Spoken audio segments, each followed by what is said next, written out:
Sabay di everyone, it's Megan Bonnie, and for today's video, ito na po ang part 2 ng aking Vientiane trip dito lang sa Lao. Kaya tara, rampa tayo!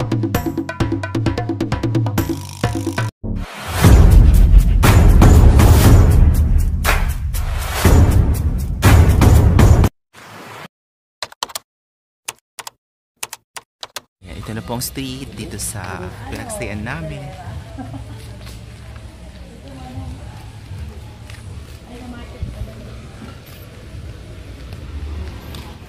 Ay, napakatahimik ng street dito. So far, nasa center kami, marami sa night market. Pupunta kami ng night market. Mamimili kasi mura dito sa Vientiane. Mura na sa Thailand for me, pero mas mura pa dito. Ayan, dito lang kami sa night market. Dito sa Vientiane, Lao. Walang pedestrian. Ay, pala, nabubura na.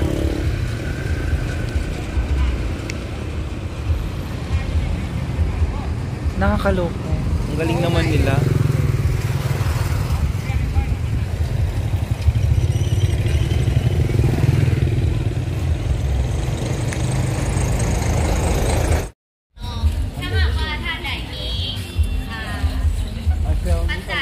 Ayan,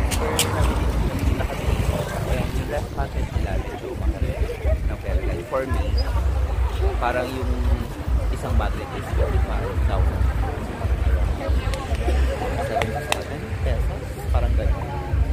And mas mura sa Thailand, pero kailangan ko silang breast magnet na dati lang. Bumili ako for me, hindi siya pagpasalubong kasi medyo mahal siya. Mura na yun, pero tinitipid ko kasi yung keep ko. Ang hirap din na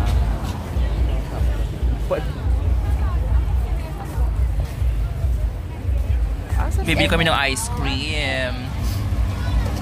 30,000 lang kapag 2 scoop. Pero masarap. With 3 toppings. Ito kami sa night market dito sa Lao. Ayan, super bili mga kasama ko ng t-shirt. And 55,000 keep lang siya para mga 100. Almost 150 pesos. So mura lang dito. ATM na dito sa Vientiane. Parang ito yung pinaka main city nila, pero parang hindi siya masyadong crowded, wala masyadong mga buildings, and hindi masyadong maingay. Parang very province ang Atake.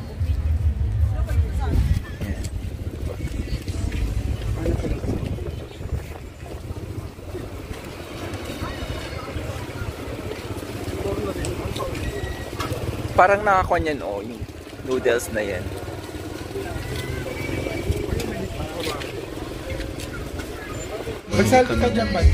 Beer, small beer is 15,000 kip. Mura lang yun. Tuturuan tayo.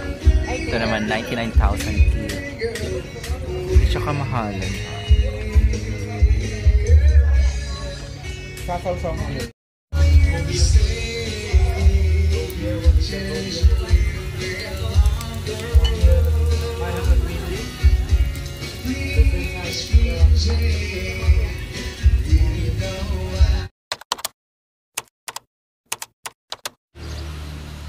So yan yung breakfast namin, hindi na siya Lao food kasi tinitipid namin yung currency nila, ayaw na naming mag-withdraw. So kumain na lang kami sa parang Arab or halal food dito sa Vientiane. Ayan, naglalakad kami. Punta kami ng Patuxay Park. Yan ang lamig dito. Ayan, medyo malamig dito sa Vientiane. February kasi.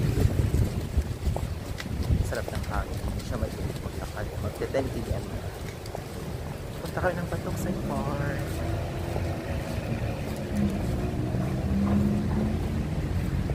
Ayan, ang daming bank dito sa Vientiane. Lahat mga building dyan, puro bangko. Nakakaloka. Walang mga fast food. So far, wala kami nakita. Napakatahimik ng city nila. Of-course kami ng street. So pwede palang tumawid ilalaban. Napatawid lang.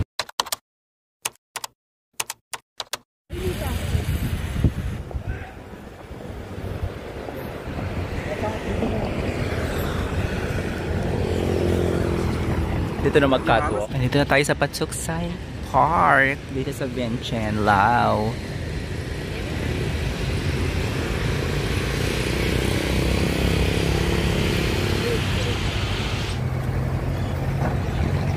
Welcome to Lao. Ayan, dinakad lang namin pupunta dito sa Patsuksay Park.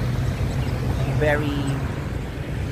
May hawig siya sa France. Arc de... Nakalimutan ko yung pangalan. Ito na pong itsura sa taas na itong Patuksay. Ang galing. Ang galing lang gumawa.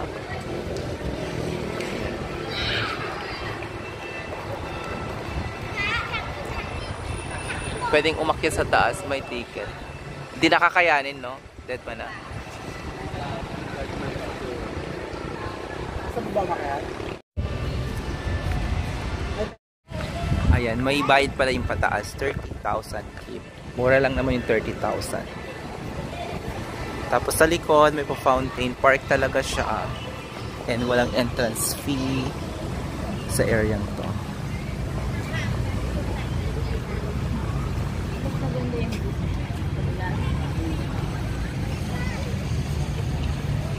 Ayan, may pa-fountain dito.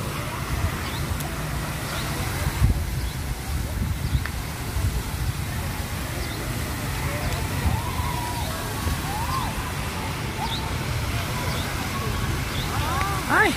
Ramdam mo yung tubig.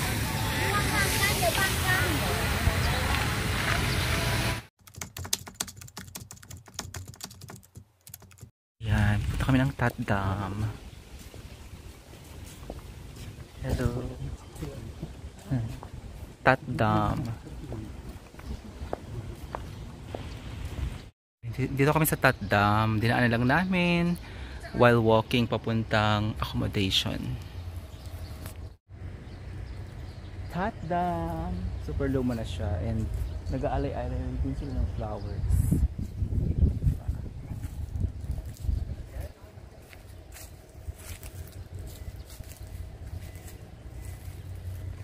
Super lamig pa rin. 11 AM na. Medyo mahangin-hangin. Hindi siya mainit. Ay, nakaka-fresh dito. So ayun mga misses, very chill lang itong Vientiane Lao trip namin. Marami pa kaming places na hindi napuntahan at limited time lang. Pero pwede ka namang bumalik sa Vientiane anytime. And ang masasabi ko sa Lao so far, first impression, napakatahimik, ang ganda ng vibes, hindi siya crowded, wala masyadong turista, pero ang gandang mag-chill dito kung gusto mo ng tahimik na place. At syempre, napakamura lang po dito sa Lao. So ayun mga misses, next vlog, ipapakita ko po sa inyo kung paano po kami bumalik ng Bangkok, Thailand from Vientiane, Lao. Thank you so much for watching Khop Chai Lao. Maraming salamat po. Until my next vlog, bye for now!